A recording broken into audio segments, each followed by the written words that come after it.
How do you keep Memphis under 80 points? I don't know if you can, to be honest with you. You know, they, especially at home, even, you know, they played the #1 team in the country there. They impose, they're going to come after you with so much intensity on defense that they're going to impose their style one way or the other on the game. And I think if you don't embrace it, it'll be to your demise. You know, I think you have to understand what's coming with their pursuit of the basketball. So when a team's committed to playing at that tempo, and it's hard to force tempo on the road, it really is. At home, it's I shouldn't say easier, it's just, it's much more effective. And as a road team, it's hard to stop it. So I think you got to embrace it, and you better embrace the type of game it's going to be. And that's the key to me. You know, I think that's what you have to do. I think if you try to fight it, they're just going to steal the ball from you. So, you know, you have to score, you have to get fouled, and you have to play the game. You know, I don't think there's any way to dictate tempo in a game like this, other than make sure you get fouled so you can make a free throw and set your defense. So I don't really, you know, I'm concerned with whether we win the game, not whether Memphis gets 80 points or not. I thought you said after the Temple game on the radio that you didn't want this team to be ranked. You wanted them to keep their edge. That was a joke. Sorry. Sometimes, you know, humor can get lost without me laughing. I mean, last year you ranked all season. You're top 10. Do you want them to still kind of keep that edge there this year? We've never discussed it. I would say that our guys are used to being, you know, our guys were used to being ranked. But the way we played against Ohio State on national TV probably destroyed any quality thoughts that some people had about us. I mean, our performance on the offensive end was just so bad. It probably destroyed any thoughts that people had that we were going to be a good team. So, but none of that stuff. To me, it doesn't matter. It just doesn't matter. We won't discuss it. We never discuss it. It has nothing to do with anything. You've talked about three-point defense and some of the struggles there. Outside of that, metrically, your defensive numbers are good. Do you feel that way and see that in terms of what you're watching? Yeah, two things. I keep saying this. Style of play in basketball in general has changed. Teams are now they play 4 3-point shooters. Some teams play 5. Secondly, versus our defense, over time, teams in conference play develop what they feel comfortable and how to attack Cincinnati. And a lot of that is spreading us out and shooting the 3. And in our league, there's not a lot of big men, other than a select few. There's really not. So it's good coaching to just get 6'6" guys and 6'7", 6'8" guys that can shoot the 3. Obviously, and again, that's back the way basketball has trended. The last part I would tell you about that is, you know, to be an elite team defensively and physically rebounding, it takes like older, experienced guys. And you know, our front line guys are not that. Now, they've gained it this year, but they were bench players last year. And I've coached enough teams to tell you, you know, you can't, it's hard to impose your will on younger teams when you're not the older team. You know, so you got Nasir and Trey and Eliel and Rashawn Fredericks and, you know, Keith Williams plays above the rim for us. These guys didn't play major roles for us last year. So it's hard for us to just, we've done a really good job of it.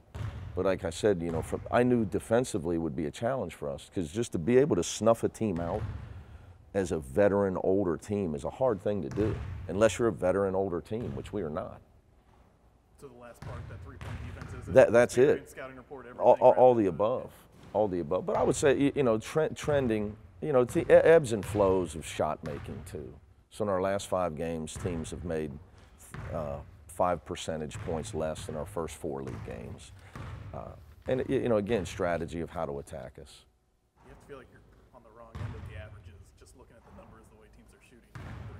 Yeah, but again, you know, at the end of the day, I think college, if you really look, dig deep, college basketball, I know that like scoring is way up in college basketball. So usually when you look at your points per game, they go historically, especially when we were in the Big East, like you'd average 77 a game, and then Big East play would start, and you'd average 67, you know, or what, it'd go way down when Big East play started. And for us, it's gone up. And so a lot of trends to that, a lot of reasons for that. But, you know, it doesn't mean we try to get better at everything that we're doing. What was your reaction, if you had any, when Penny Hardaway was hired at Memphis? I knew he'd be able to recruit, because he's been, I think the fallacy is, you know, people on the outside of our business don't know that he's been coaching. He's been coaching. He was an assistant at Memphis East, helping his friend who got sick, unfortunately, before he was a head coach. He also was running an elite summer program, which is a huge part of our world. So not only when you're doing that are you running your own program, you're sitting in the lobby talking to the guys that run all the programs from around the country. I used to sit in that lobby. You know, a long time ago, I had a full head of hair, and I was in my 20s. So, you know, so he's, forget the NBA stuff. He's connected. You know, Mike Miller's a friend of mine. ZZ Pickens on the golf course. All he does is try to hit it really far. But, you know, Mike has his own AAU program. Now, they obviously had to change the names and pass it on. But those guys are connected people. You know, Mike's brother Ryan has always been in college coaching. So even when Mike was playing in the NBA, he kept his hand in summer basketball. And it was, you know, I always knew he was going to coach. So. Did you anticipate this style of play from him? I think it fits their personnel. No, because I didn't think we were going to be able to go to Memphis East and sign anybody. So I didn't spend a lot of time in their gym. But so I didn't really watch them, but I think it fits their style. They have tremendous athleticism and quickness. And he's trying to use their depth. He's trying to use their bench. And I think it definitely fits their personnel. When did you know that this was going to be a pretty good offensive team? Well, I think there's a couple of components. 2 senior point guards, a go-to scorer that's not a shooter, he's a scorer. He's also a great passer. And having coached Trey and Nasir and Eliel, I understood, like I knew from practice, because you guys didn't get to see them. They're very, very effective screeners. Like they understand how to screen. They understand that it's going to get them open, not just the shooter open. They're much better. You know, Gary and Kyle were much better scorers. These guys are much better screeners. So that I thought our pieces would fit in that way. So whenever you have 2 senior point guards, you have a go-to guy, and your big guys are willing and smart screeners. It allows you what you run, they actually execute it. And then obviously you got guys who can put the ball in the basket at the end of it. You're talking about more scoring in college basketball. Did you have to adjust the way you thought about recruiting? Oh yeah, and that's been coming, I'd say, for the last, I don't know, 5 to 7 years. I think that's been coming for the last 5 to 7 years. But I've always, like in recruiting, I think it's just a bit more and more emphasis on you got to have guys who can make the 3-point shot. You know, there was a day where a guy was just a great athlete and there was a place for him in basketball. Now that guy's got to be, he's got to be a big guy that runs and blocks shots, and he sets pick and rolls and he runs and blocks shots. You know, the old days of you know, the small forward that never shot a 3. I think that ship is definitely sailed. Is it harder to recruit shooters, scorers here because of the reputation of what you emphasize and how you practice and how you play out? You know what I mean? Yeah, no, I think there's definitely stigmas that get attached to all programs, but that's just college basketball. So it's hard to recruit anybody. But it's no harder to recruit a scorer to come here. Yeah, I mean, well, no. I think, you know, what we sometimes fight would be the stigma of we only recruit tough guys, you know, or I get whacked out letters or emails from people about, you know, recruit hard, tough inner city guys. Well, go ahead and interview these guys. Tell me how hard and tough they are. We've graduated every player for 5 years. You know, Kyle Washington and Jacob Evans and Gary Clark were not hard, tough guys. They're the nicest guys in the world. So, you know, that's a whole nother topic for you and I on the stereotypes of the colors of people's skin. That people would assume then that Nasir Brooks is this hard, tough guy. You know, when he's one of the best students in the athletic department, and you know, one of the most well-spoken guys in the athletic department. But he's 6'10", he's got dark skin. You know, so those are the inequities and the stereotypes that unfortunately live on in our society. And that does affect recruiting, because people, well, aren't your guys these tough guys? No. Take a visit, you'll see. You get that from Oh, no question. Yeah. Families, you know, ancillary people. But we, you know, it is what it is. We all have our challenges. We all have our challenges. You talked about Memphis' style of play. Does that pressure teams to try and go small and match that and run with them, do you think? I think that you better be able to handle their pressure, period, no matter who you have in the game. And you better have some guys that are going to embrace it, because it's not going to stop. They do a great job of playing through the ups and downs and the ebbs and flows of when you play that style, you're going to have times where you give up some layups. You take some quick shots, you could get down 10.